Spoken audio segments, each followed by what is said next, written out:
giving you an update. I'm redoing my Powerwall. I now have 48, 1, 2, 3, 4, 5, 6, 48 volt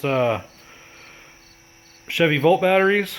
These are Samsung lithium batteries. I have two modified Tesla 48 volt batteries. These were modified by a company that to fit 48 volts into one small package. And then I have a whole bunch more of these medical packs that I'll be putting in. There's a 24 volt Tesla pack that I won't be able to use yet. I have an idea what I'm going to do with that. But I thought I'd give you guys a quick update on what I'm doing, and I'm rewiring everything. I'm going to put all the positive down the center here. And I think I'm going to run the negatives along the top there.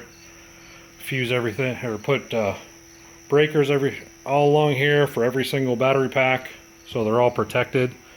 When it's all said and done, I should have 32 kWh worth of battery.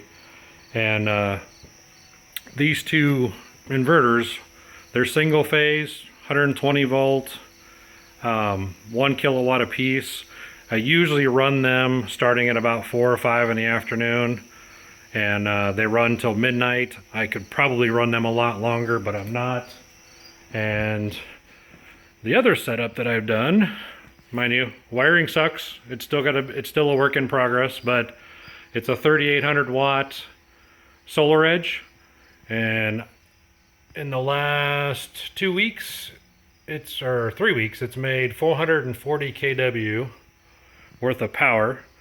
And I also have the monitoring set up, so that's a company called Hydro. So I'm monitoring the solar here, I'm monitoring the total solar there, which is from the other system that's over there, and then this system here. But what my plan is I'm going to put this box up there, connect that to it. I'm going to have a disconnect on the outside for the solar, and then that'll all be buttoned up nice and pretty. Won't have to worry about it anymore. I'm also going to be rewiring these two to that box that I was planning on putting above the other box, so that they're all fed to the same box. They're all feeding the grid the way I want. I can monitor all of them to see how much power they're actually producing. But I'll update you guys as I finish the wiring. I just started this tonight, so have a good one. Bye.